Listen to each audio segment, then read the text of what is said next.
Steve Cardenas, a.k.a. Rocky the Red Power Ranger, and you are watching SmarkTank Revolution.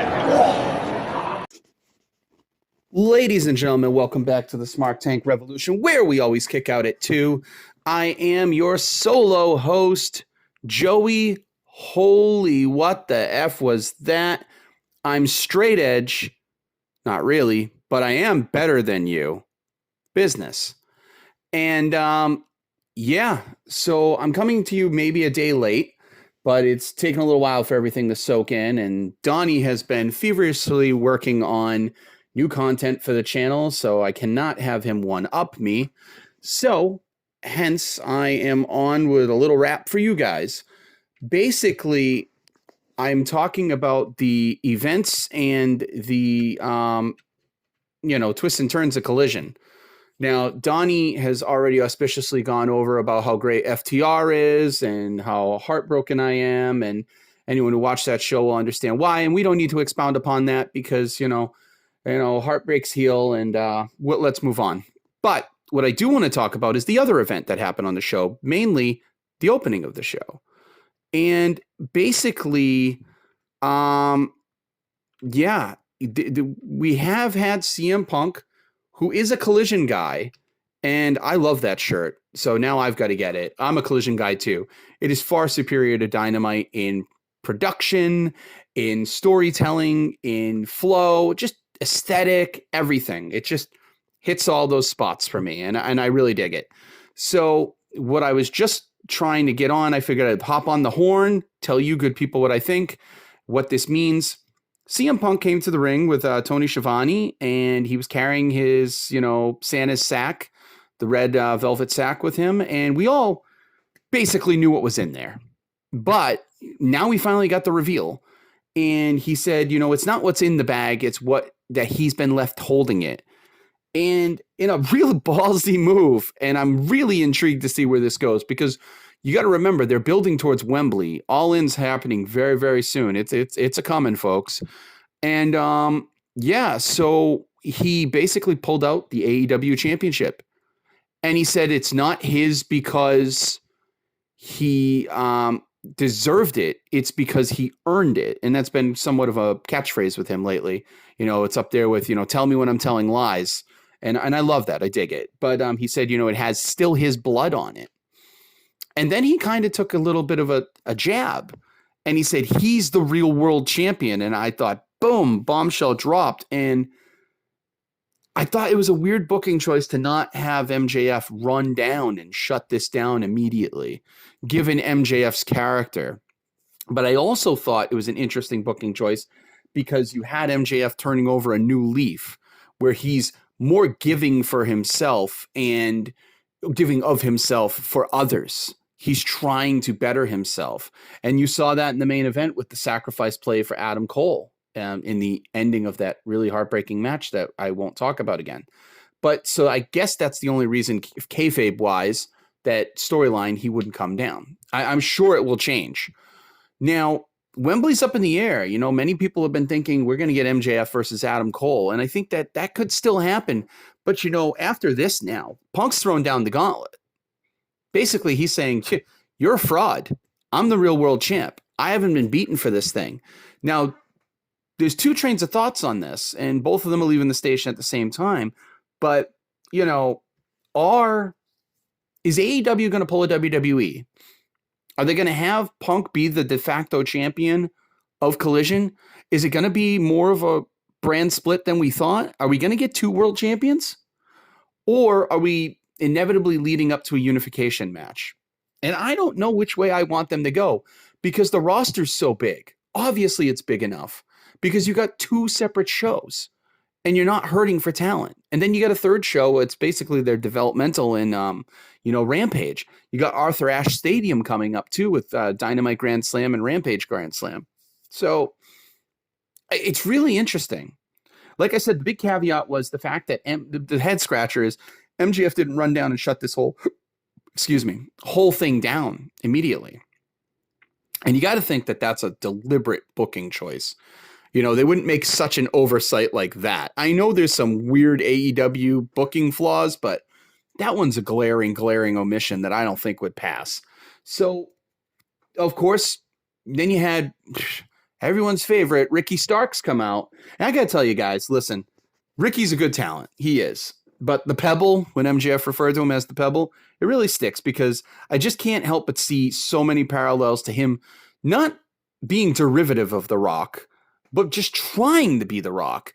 And I freaking hate the Michael Jackson pose at the top of the ramp. I'm sorry. Anyone fight me on that. It's a stupid pose. It really is. But I do like the heel turn. I do like that swagger and attitude Ricky has. However, this gets a little bit dicey because he's beaten Punk twice in a tag match and straight up one-on-one. So I guess if there is 2 world titles, Punk's first challenger would be Ricky Starks. It makes sense.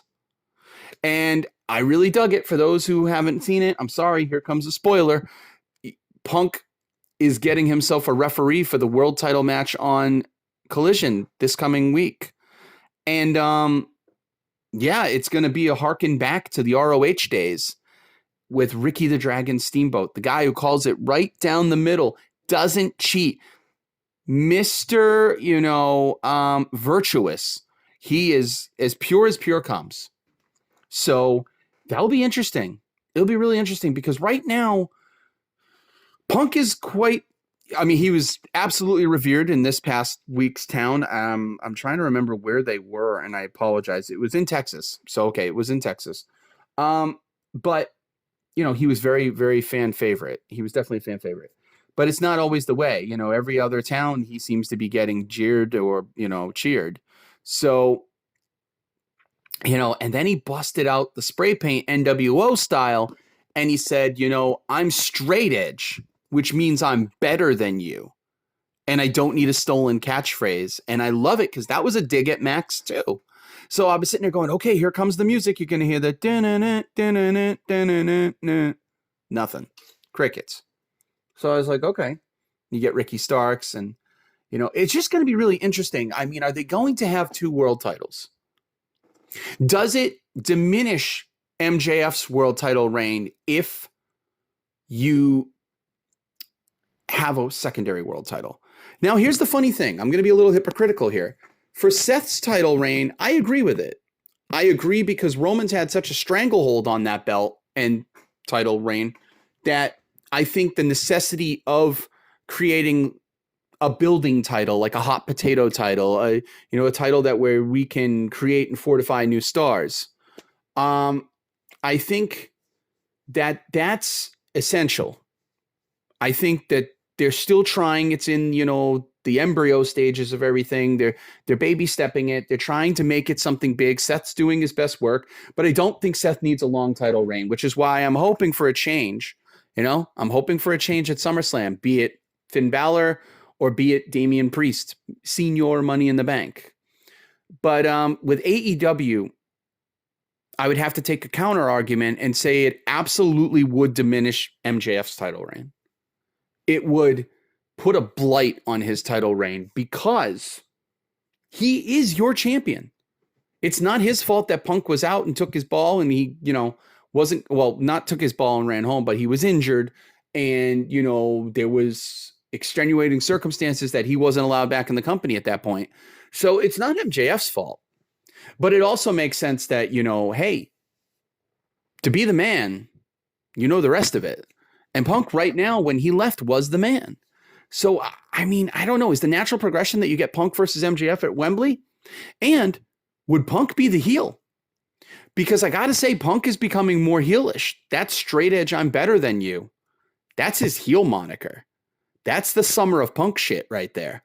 So I really would like to see where they go because I'm digging the whole MJF as a face.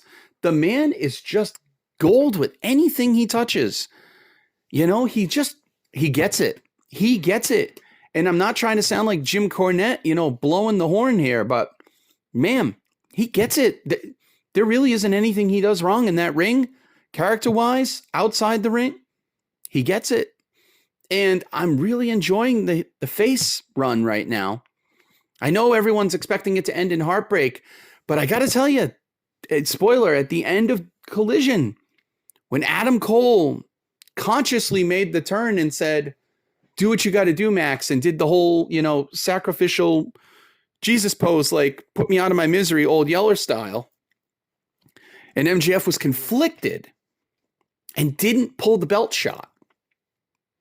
There's got to be a reason he didn't pull the belt shot, folks. Is AEW management, i.e. Tony Khan, are they self-aware of where they've been? Are they self-aware of our commentary? Are they self-aware of, we predict their booking so well. They're very predictable. Are they like, you know what? Let's flip the script. I know everyone's looking for Adam Cole versus MJF. They're thinking Wembley. They're thinking heel turn. MJF, the devil. It's a supervillain story. I trusted you. You turned on me. I let you in. I gave you my heart and you stomped it. And this is why I am who I am. And I'll go back to what I know. They didn't do that yet.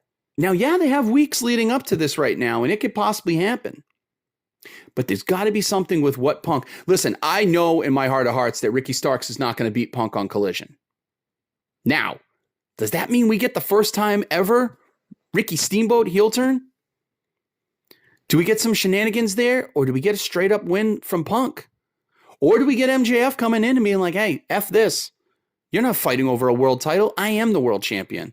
I mean, it's so intriguing now. Something that was cookie cutter, and it was just a throwaway line on the open episode of Collision that I thought was just a shoot dig at the situation.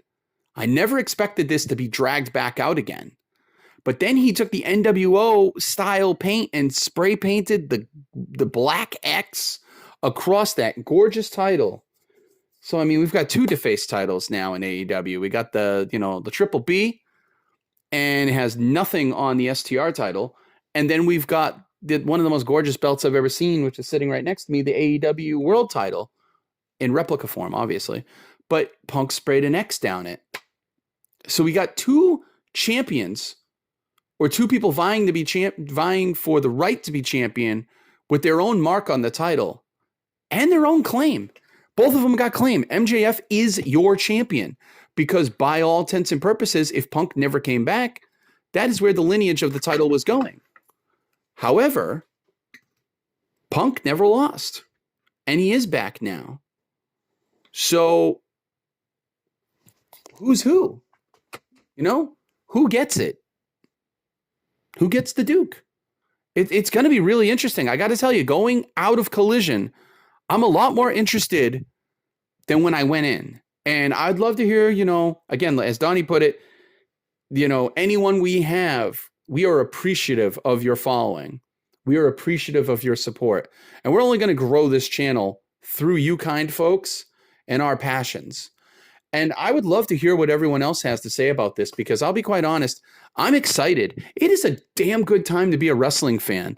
And it might be, a subject for another video, but are we in the golden age of wrestling again? Because I have not been this consistently enthralled with both products and all products since the Attitude Era. It's a great time, folks. And yeah, let me know what you think in the comments. But, I'm a Punk mark. I'm an MJF mark. I'm torn, but either way, I win. So I love it.